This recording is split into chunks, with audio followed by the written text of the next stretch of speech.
Welcome to the RCAP USA Roundup, a podcast where we have real conversations affecting both cattle producers and beef consumers. We're your hosts, Jaden Moreland and Karina Jones. With that, let's get to today's episode. One of the greatest powers we have as American citizens is the power to elect those who represent us on a local, state, and national level. Our government being for the people, by the people, we also have the power to be a citizen lobbyist for ourselves and our neighbors to encourage those elected officials to support or not support various issues that affect our communities. On today's episode, we talked to Jim Selchert of South Dakota Senator Mike Rounds' office on how to be a citizen lobbyist and how you can affect the laws and discussions happening on a national level. So today we have on Jim Seltzer from South Dakota Senator Mike Rounds' office. Jim, how are you doing today? I hear it's pretty frigid up there in South Dakota. Well, I'm doing pretty good. When I did chores this morning, the waters were thawed out, and that wasn't the case yesterday with the wind blowing. So it started out as a pretty good day, even though it was about 16 below this morning. Oh my gosh. Okay. Yeah, that's too cold for me. Well, hopefully y'all are staying warm. We are so happy to have you on today. But first things first, why don't you give us kind of a quick introduction? Tell us about yourself. Where are you from? And what do you do for Senator Rounds? Okay. So my name is Jim Selchert, born and raised here in South Dakota. I've been kind of lived all around the state in some different areas. I currently live in New Underwood, just east of Rapid City here on a little acreage where we have some cattle and horses and cow dog and chickens and that kind of thing. So. Okay. So tell us what you do for Senator Rounds. Like, what is your title? Okay. So I am the agricultural specialist. I do constituent work with the South Dakota Constituent, and I focus mainly on ag issues. Whether it be chickens or sheep or hogs or cattle or corn or beans or wheat or about anything else that can be related to agriculture. Also do some other things in the office just because we all have to kind of be a jack of all trades, but that's where my focus is agriculture. Very interesting. That sounds like a very cool job. So can you kind of tell us what your background in agriculture is and how you ended up working this job? Sure. My background started many, many years ago when I was probably about 6 years old. My grandfather, my dad's dad, lived up by Castlewood, had a farm by Castlewood and milked cows. And so I started out, I would say, as a dairy farmer. And I thought I wanted to spend the rest of my life as a kid milking cows. Turns out I didn't. And after a while, I guess I'm probably glad I didn't, because that's quite a venture. And then I kind of moved around. Obviously I've done the row cropping. I worked on a ranch when I was in college out here by Midland, so West River.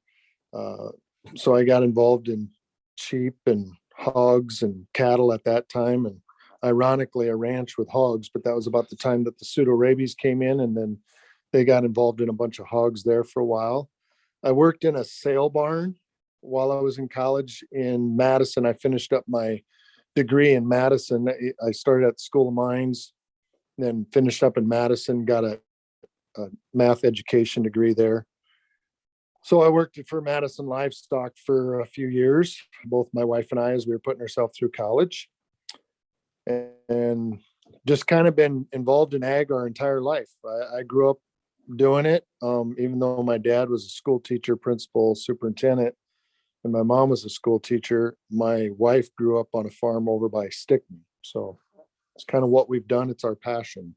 A friend of mine worked for Senator Rounds running the West River office here in Rapid City. And we served in the guards for 25 years together or something like that. And he had retired. And he had been begging me to come work because he wanted an ag person on staff. And I kept telling him no. And he kept asking, and I kept telling him no. And well, I finally retired from the guards in 19. He had been selected by Governor Nome to be the adjutant general for the South Dakota National Guard. And so the guy that took his place, Adam Kamick, told him he should talk to me. And so he talked to me, and one thing led to another. And I said I would give it a try.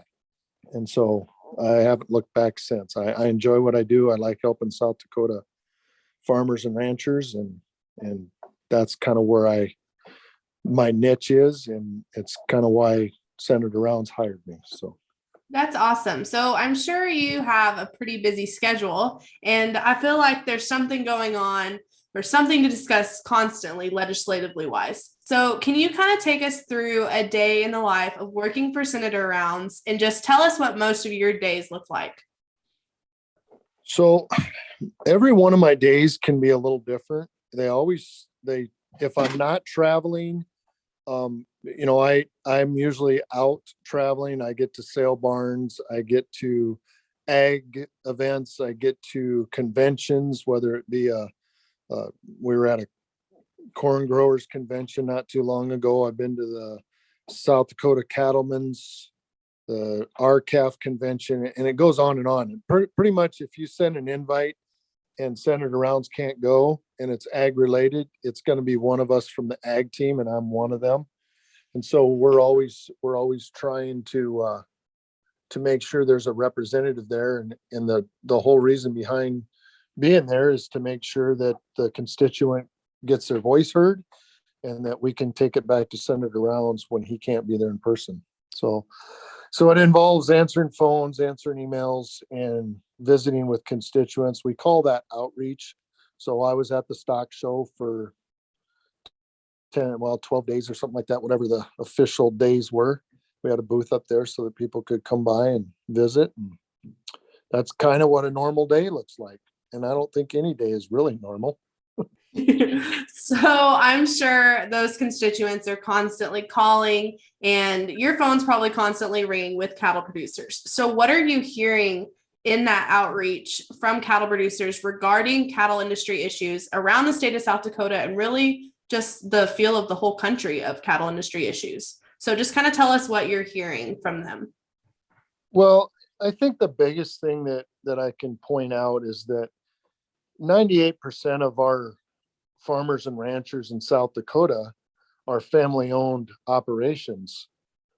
And of those, over 2,500 of them are century-owned. In other words, they've been in the family for over 100 years. So they're either century farms or ranches. And so this is a family affair. And so the concern of being able to pass an operation onto a son or a daughter or a grandson or a granddaughter or a niece or a nephew is real for all of these families, because it's part of their lifestyle. It's not just a way to make money. It's also part of their lifestyle. To go along with that, I have two son-in-laws who work day jobs, but they also ranch on the side. One of them's calving heifers right now in this cold weather. And so just very aware of what everybody is going through when times are tough. And I think the biggest thing right now, there's always an issue that pops up from constituents, but with cattle, probably the biggest thing with cattle is that seeing the prices that are happening in grocery stores, and then seeing the live cattle prices, although they've made a recovery recently, just during this from the Holcomb fire all the way through the pandemic and some different issues, it's just a challenge when they're struggling to pay their notes and stay on their farms and ranches, when beef reached all-time highs. The box beef reached all-time highs here in the last 12 to 18 months. So I think that's probably what we hear about most. And, the ideas coming from the constituent range from investigate the big four to it's a free market, leave it alone. The government will only mess it up, to the government needs to do something. And so it's kind of all over the board, but I would say the general consensus for most of it is there is really no reason for live cattle not to follow the beef market on its upward trend, because generally that's how it works, and that's how a free market would generally work. So I would say that's most of the frustrations stem around that. So we're always telling people to call their senators, call their senators. I think I can recite the Capitol switchboard number in my sleep because we use it so much. But Sure, something we're hearing is a lot of people are getting tired of calling and they don't always see immediate results from their calls. So sure. tell our listeners, why do their calls and emails to their senators matter?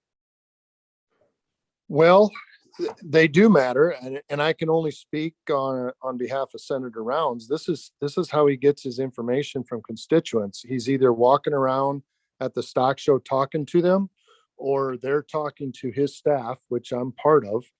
And so if you have a message for the senator, or if you have a stance on a piece of legislation, the best way you can get that through to him is through his staff. I would say use your state staff. I know you guys a lot of times are promoting the switchboard, and if you're going to call other senators and other representatives, that's probably a good way of doing it. I would recommend. I know for our office, it's usually good if you ask to speak with someone who works ag issues. So if you have an ag issue, I would ask for someone who does ag issues, just like if you had an IRS tax concern, you should ask for someone who does IRS tax concerns in each office. And it, and to remember that almost all of our staff members are South Dakota constituents themselves. Even our folks out in DC grew up in South Dakota. Not 100%, but quite a few of us. Here in the state, I don't know that we have anybody on staff that wasn't born and raised here in the state. So the biggest thing you have to remember is, even when you're frustrated, it helps to be polite. It's no different than when we're out and about and we're attending church, or we're going to the grocery store, or stopping at a gas station, or out to eat. You always get a little bit more bang for your buck if you're polite to people. So, and we're no different. If you start out by yelling at us, it doesn't always go the best. So, that's my biggest thing that I tell people is, like, it's good to be concerned, and it's good to be worked up about an issue, because that's obviously why you call. But to be able to articulate what you think needs to be done so that we can carry that message to the senator is probably why you called. And and then the other method is, obviously, you can email, you can write letters.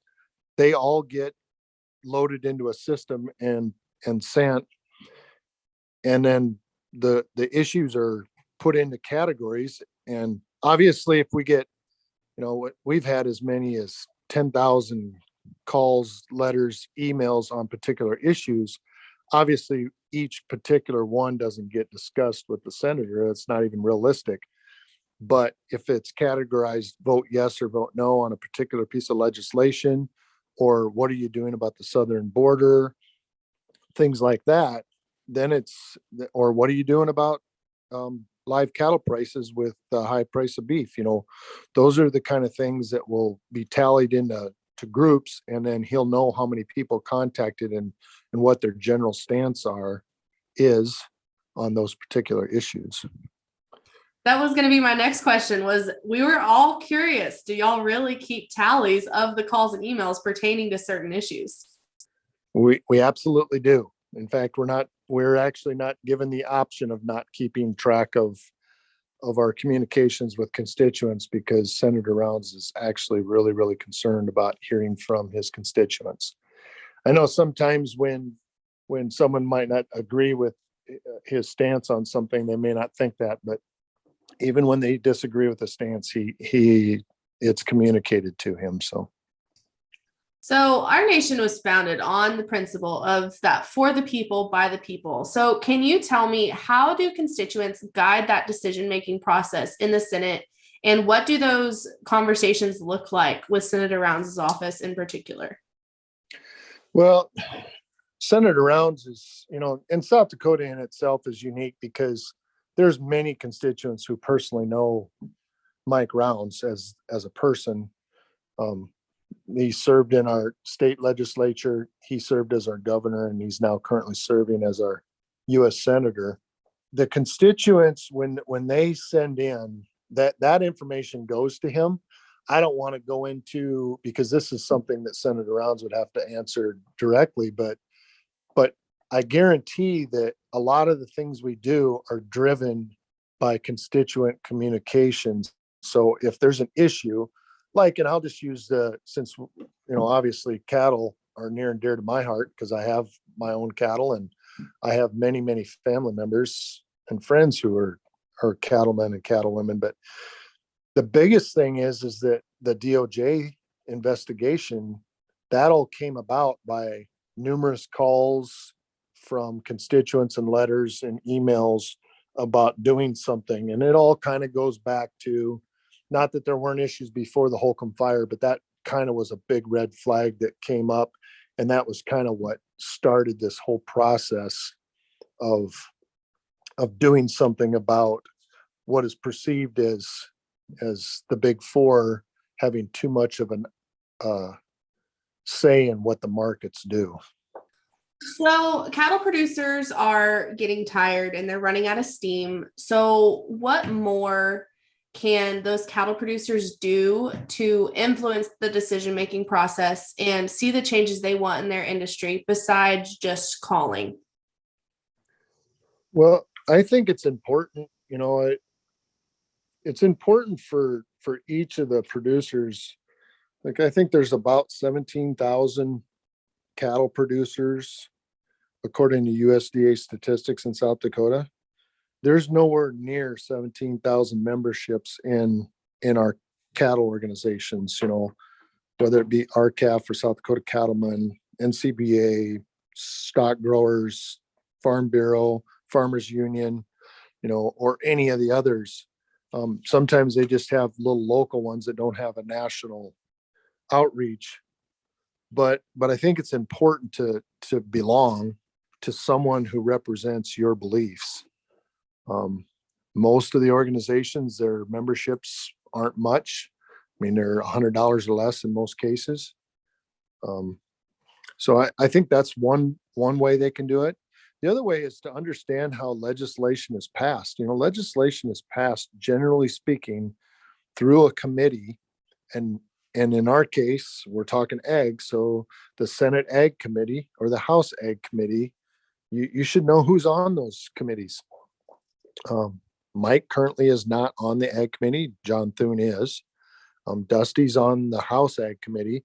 But then there's a lot of other people from other states who are on those committees. And you have to remember, most of those states are consumer states. So if you can engage the consumer, you're going to have way more success in getting what we want or what we think is in the best interest of South Dakota and our nation. So I think the biggest thing is that you need, calling a senator who has already introduced a piece of legislation to support their own legislation usually isn't necessary. But trying to convince other states, so I always tell people, maybe you should call a relative that lives in another state. You could call a friend who lives in another state. If that person's senator maybe sits on the Ag Committee, or that person's representative sits on the Ag Committee in their respective houses. So I think that's probably the biggest thing. And, I think the most important thing, though, is just being involved all the time, not just when things aren't going real well. And we have a tendency as farmers and ranchers, if things are okay, then we just kind of leave it alone. And, we never try to put the cows in when they're already in, but we do have to try to put them in when they're out. So we have a tendency not to pay attention to some things. And I think you always need to pay attention to what's going on legislatively, just because that's the way our constitutions are written, both the state and the federal constitutions, is for us to be involved. So Senator Rounds has proven his support of South Dakotan and American cattle producers so many times, and we are so thankful for his support of those hot industry topics of MCOOL in 5014 and now the Brazilian beef issue. And we're also so thankful for his co-sponsorship of those three bills, which S2716, S949, and S3230, all pertaining to those issues. And those are monumental bills that are going to help cattle producers immensely. So kind of tell us, how important is the cattle industry to Senator Rounds? Sure. Well, it's no surprise that ag is number one in South Dakota for economic reasons, but cattle are number one within the ag. And so it's one of those things that even though Senator Rounds is not on the ag committee, it's very important. And the issues that are important to the consumers and the producers alike are important to Senator Rounds. And as just a note that, we're one of 9 states where cattle outnumber people.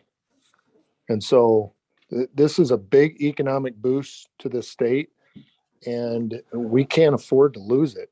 Yeah, I've always admired that about South Dakota, of how involved I feel like y'all senators are. But do you have any other things to add before we get off of here? No, I just think it's kind of like what I've said before, be involved. But when you're involved, respect other people's opinions. We obviously in the cattle industry don't agree with how to address some of the issues that we've run into or we continue to run into. But remembering that we do all live together. Our kids and our grandkids go to the same schools. We attend some of the same churches. We see each other at social events. So I think being polite and part of, obviously the First Amendment guarantees us to have the ability to have an opinion without being held against us, and for sure without our government interfering. So I think that's probably the biggest thing is get involved, be involved, and by all means be polite.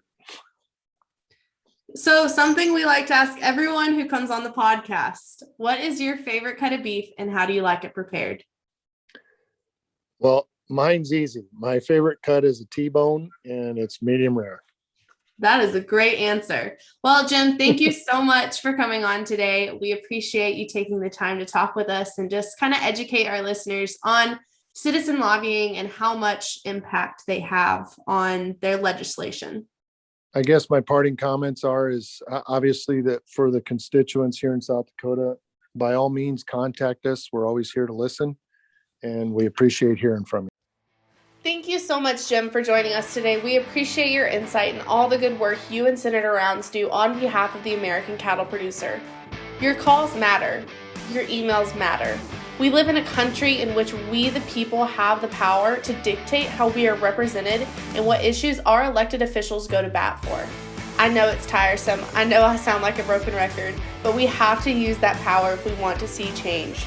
Call your senators and representatives at 202-224-3121 and encourage them to support S2716, the American Beef Labeling Act, to reinstate mandatory country of origin labeling, S949, the 5014 Cattle Market Protection Bill, and S3230, a bill concerning Brazilian beef imports. Be involved in the conversation. We sure would love for you to join us. It costs $50 to become a member. That's 13 cents a day. You also can follow us on our social media at RCAFUSA on Facebook, Twitter, Instagram, LinkedIn, and YouTube. Thanks for listening to today's episode of the RCAF USA Roundup. To learn more about RCAF USA, visit our website, www.r-cafusa.com.